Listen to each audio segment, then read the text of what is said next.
cannot read so fastly English. So my proposal is you give me a few minutes more and I read the English manuscript. Is it okay? You should understand what you hear. Yes, what you hear. Okay? The English manuscript. Ladies and gentlemen, Vaxtang Gorgasali is the most famous king of Kartli in late antiquity. According to ancient Georgian tradition, during his reign of over 50 years, he established a powerful Iberian kingship, successfully asserted himself between the great powers of the time, the Eastern Roman Empire in the west and the Sassanid Empire in the east, and achieved autocephaly for the Church of Iberia under a Catholicos based in Jena. So much for the tradition. The problem is, and of course I was not the first to notice this, that we learn very little about the famous Iberian king from contemporary sources, that is, those of the 5th and 6th centuries. Greek and Roman tradition does not mention him. In the first book of Procopius of Caesarea Stella, an Iberian king named Gorgasali is mentioned, who plans a revolt against the Persian king and hopes for the help of Emperor Justinian. The revolt fails and Gorgasali has to leave his homeland and flee to imperial territory.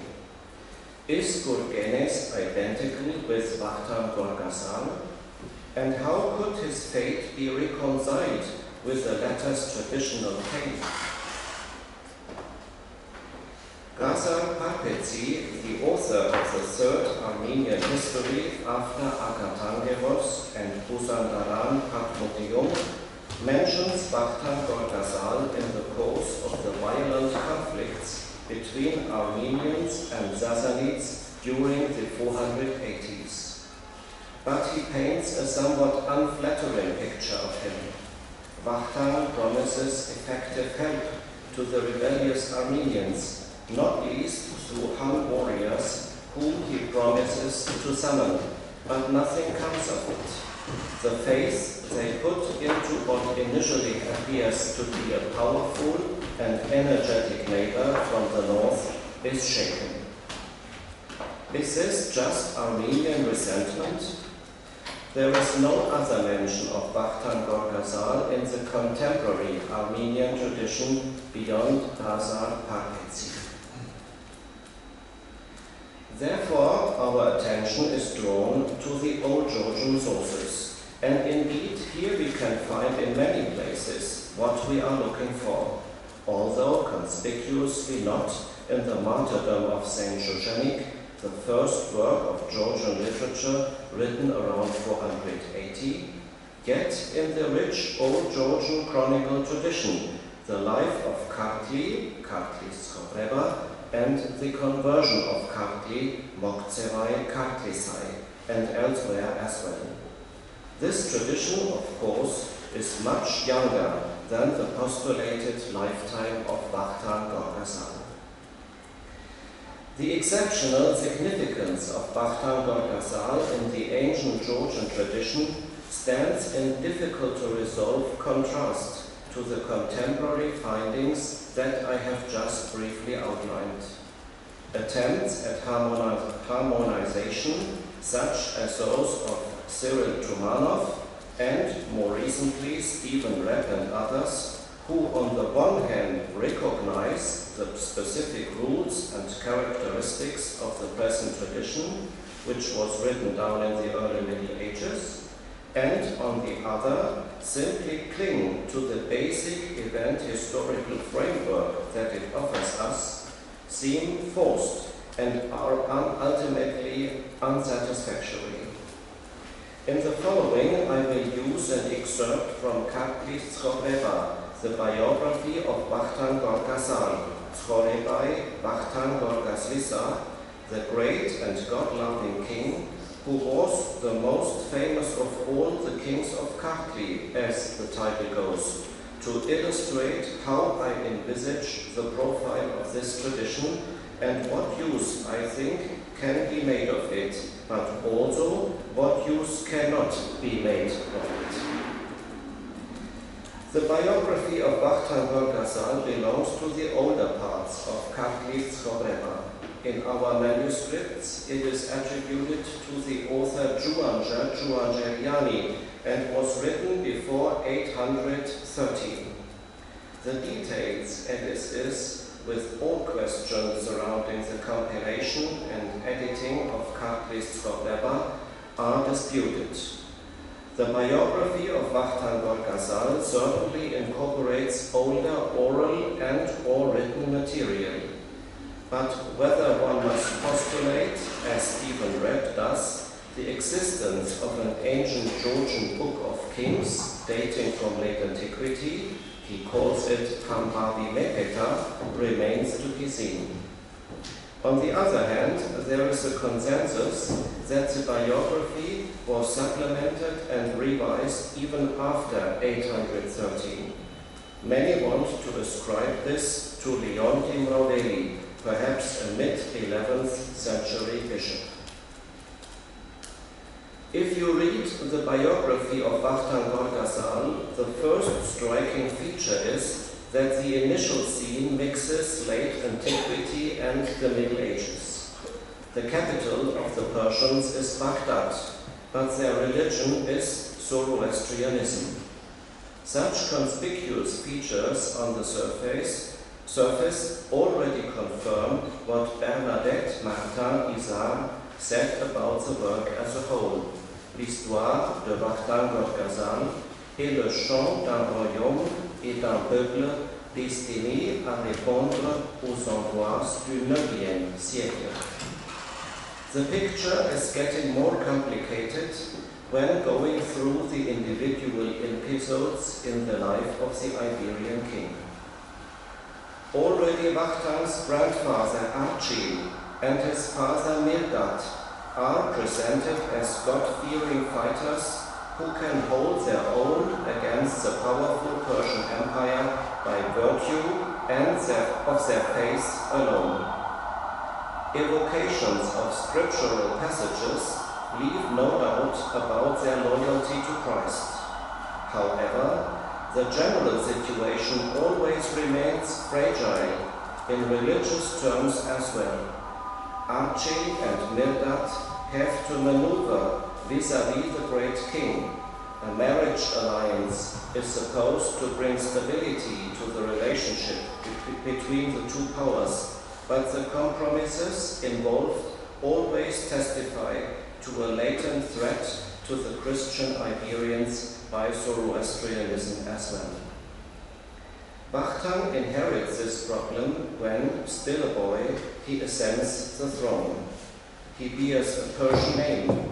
His mother reigns. His uncle is the Persian Marsban in the South Caucasus. But change is already taking place behind the scenes. Under the influence of the Bishop Mikhail, the youthful Vaxtang matures into the ideal king that we know. With him, Hellenic and Christian education, Old Testament typoi, and traditional Iranian and Caucasian models are fused into an inseparable characteristic mixture. When, at the age of 15, he takes the decisive step to becoming autocrat before the assembled nobility and people, he is said to be perfect in wisdom and strength, in courage and physical stature. Srul char zibrtsnita da zalta, zimknita da asakita. I hope I pronounced right. The excellence of the young king has to prove itself first. In two scenes of Aristeia, as I would like to call it, Vaxtang proves himself to be an irresistible champion, easily defeating the Khazar Tarkan and the Ossetian Bakatar. The setting that our text develops is, at first glance, historical. The battle takes place at a supposedly precisely designated location in Ossetian land, beyond the Caucasus. But much more important are the narrative motives that accompany and classify the events. Already when mustering the army, elements of the heroic epic are recognizable. The number of warriors, their splendid equipment, the horses, the fighting courage. Stephen Rapp has rightly pointed out that it is above all the chivalrous qualities of the Iranian Bulgarasi, not so much those of the Greek Promachos, that Vaxtang embodies. On the other hand, the king's heroism in battle is explicitly related to the biblical story of David and Goliath. Biblical quotations accentuate the strength of his faith. At the end of the successful campaign, Vaxtang, like Jesus, the king of the Jews, once entered Jerusalem, enters Zwischen. The reward for such fame is not long in coming. Vaxtang receives Balenducht, the daughter of the Persian great king Urmist, as his wife. As a dowry, he receives Armenia and the entire Caucasus. The young king is thus the preferred ally of the Sassanids in the ensuing war against the Romans. The author of the biography of Vaxtang takes a break at this point and, at the end of the first phase of his hero's reign, emphasizes above all his qualities as a warrior and hunter, not so much his orthodoxy.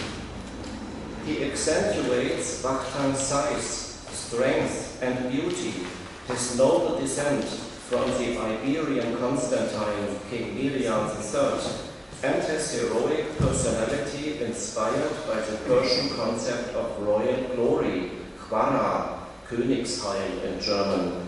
The Iranian context is obvious.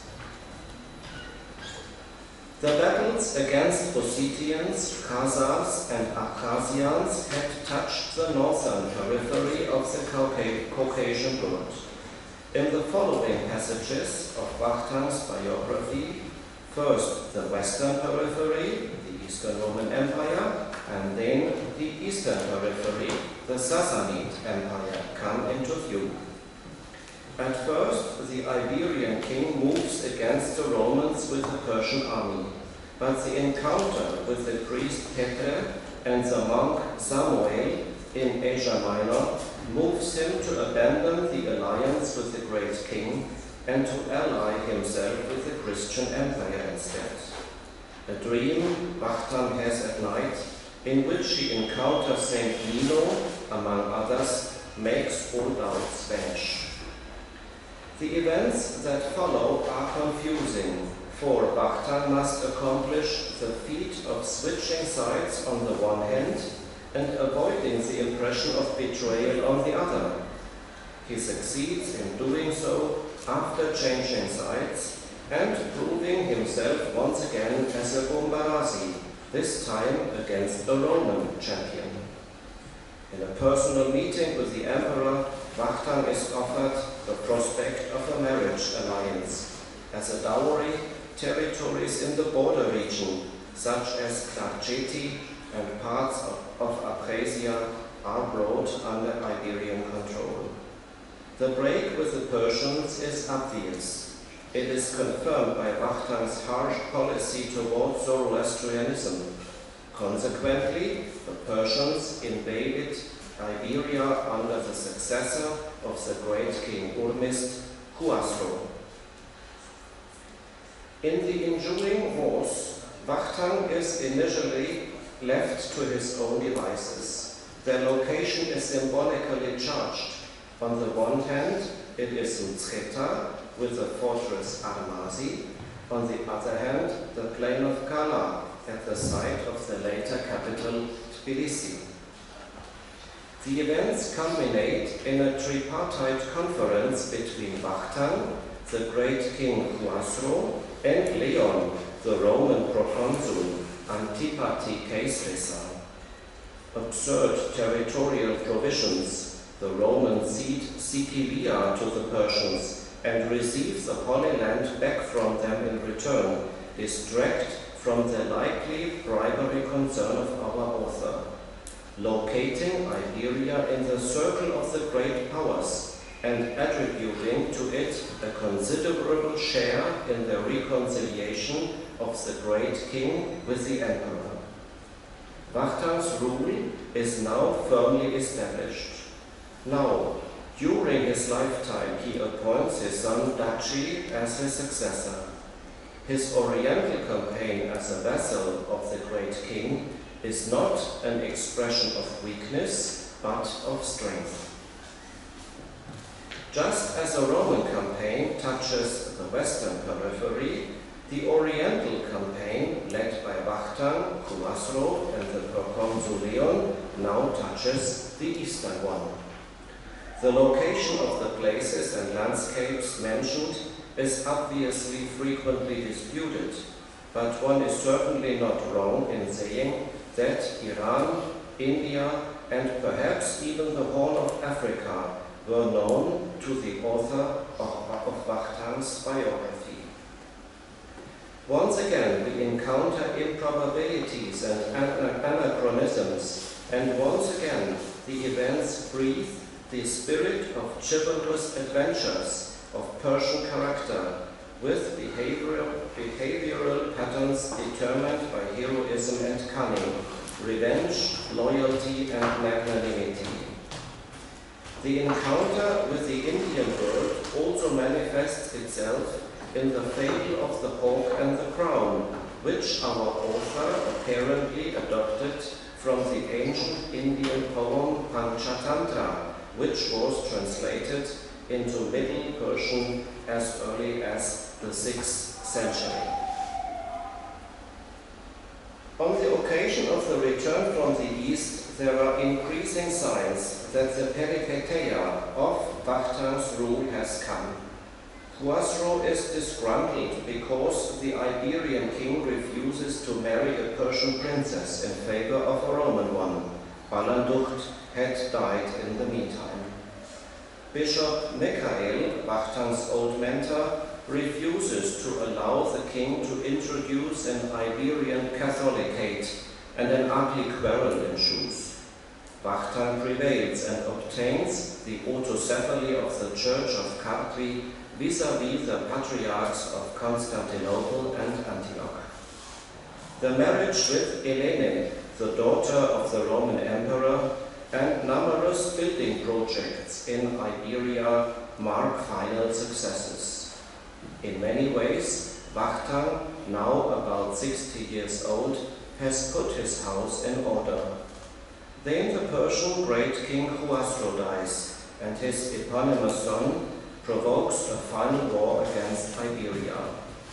Vaxtang takes on this last adventure fully aware of the martyrdom that awaits him.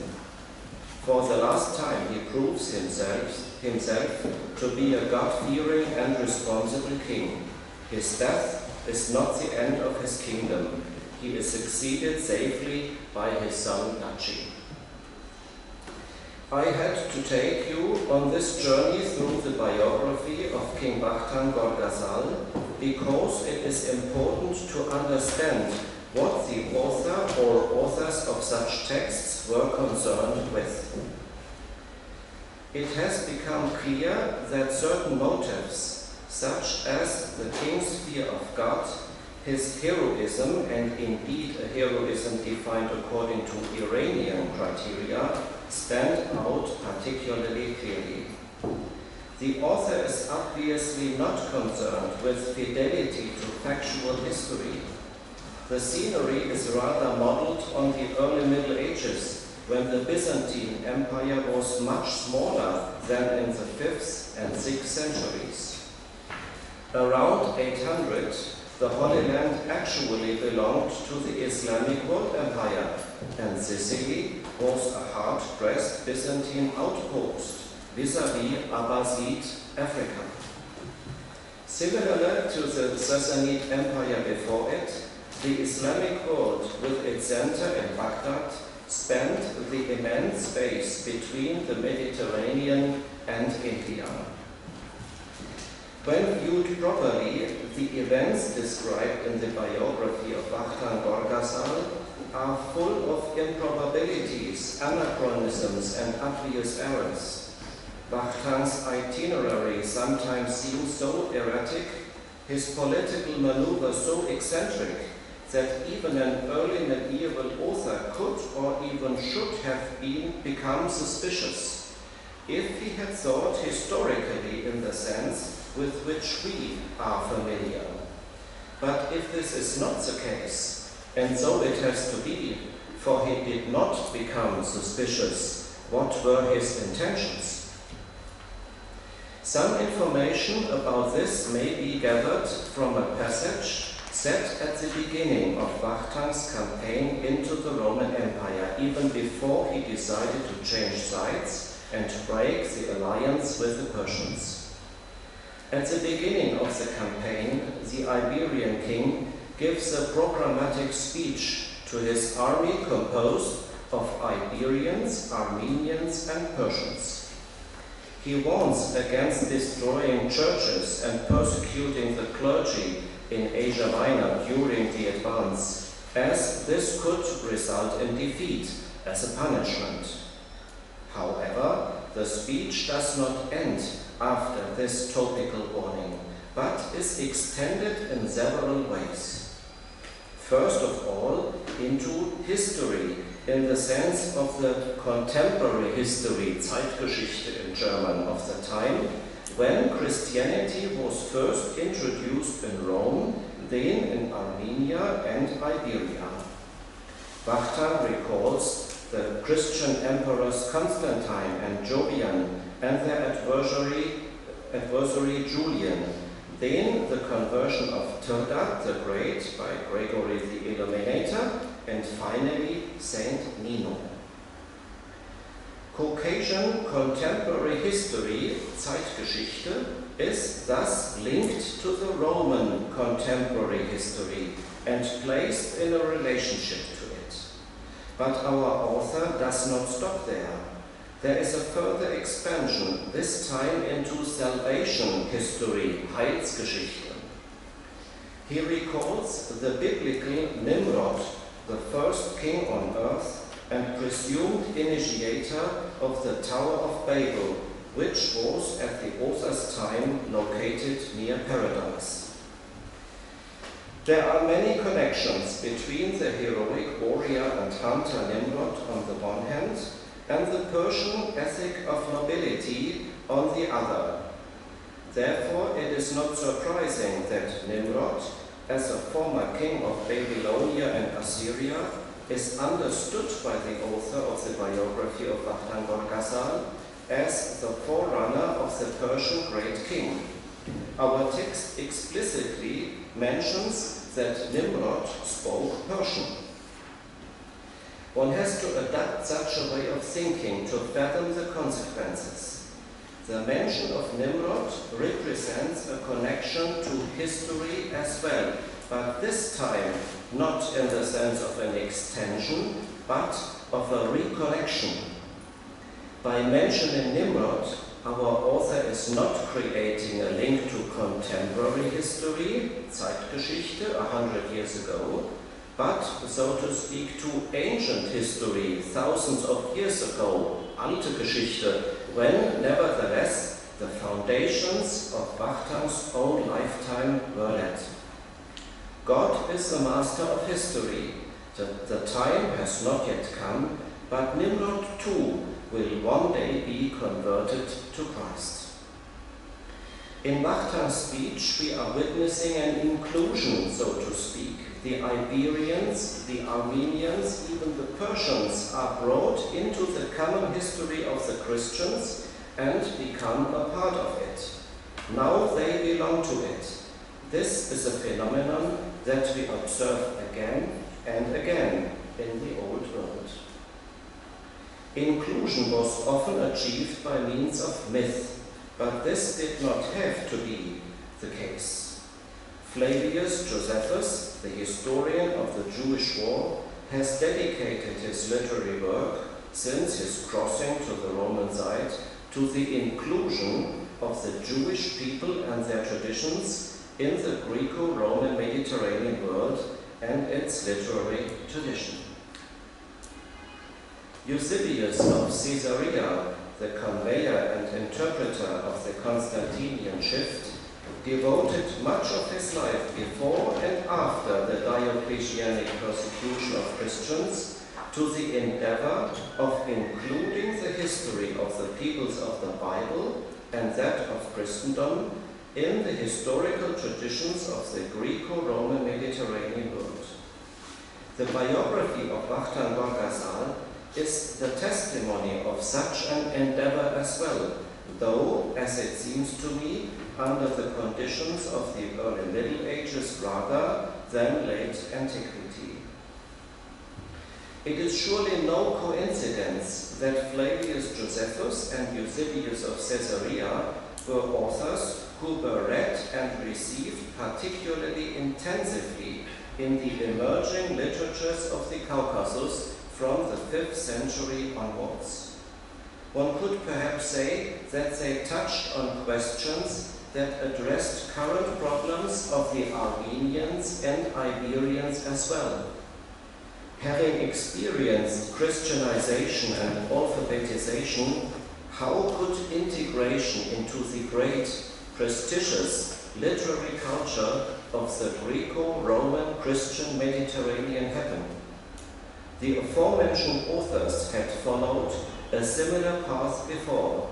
The Armenian and Iberian authors were able to orientate themselves fundamentally on their models and therefore on the paradigm of ancient historiography. At the same time, they brought a lot of their own, and that often means Iranian elements with them. We have seen the importance of Iranian nobility ethics, Adelsethik, for the description of Vaxtang Gorgasali's life. But there was no Iranian historiography to fall back upon, because it did not exist. The so-called Book of Lords, Quadai of the late Sassanid period was certainly an important literary work and influenced authors such as Tabari and Firdausi, but it is doubtful that it was a book of history in the ancient sense. At least, decades of research have not been able to prove that it was. This does not mean, of course, that there were no Iranian historical traditions, but they should be thought of more along the lines of the Karnamak I Ardashir I Fabakan. The hero of this book is the founder of the Sassanid Empire, 3rd century great king Ardashir I. But the particular and correct anchoring of the events in time is only one, and by no means the most important aspect of this kind of literature. Like Vaxtang, Ardashir is a veritable Bumbarasi and has to pass all sorts of adventures to justify his claim to rule and to prove that he possesses the royal glory, Khwara, bestowed by the gods. The parallels are obvious. I cannot go into them further for lack of time, but I would postulate that it was this kind of literature, this kind of historical tradition that influenced and indeed had a lasting effect on Caucasian historiography and thus on the description of Vaxtang's life as well. So, the summary. I will come to a conclusion and summarize my results in the form of 3 theses. Faithfulness to the factual turn of events was not the aim of texts such like the biography of Vaxtang Gorgasali. This is disappointing only for those who measure such writings solely by the yardstick of the 19th century historicism. But the Caucasian authors of late antiquity and the early Middle Ages did not want to show how it actually was, like Leopold von Anker put it. They wanted something else, no less important. They wanted to inscribe, to include the history of their peoples in the historical tradition of the Greco-Roman Christian Mediterranean. This is nothing trivial, for it was this project that created the preconditions for Armenia and Georgia to become and remain an indispensable part of the European family of nations until today. Thank you for your attention.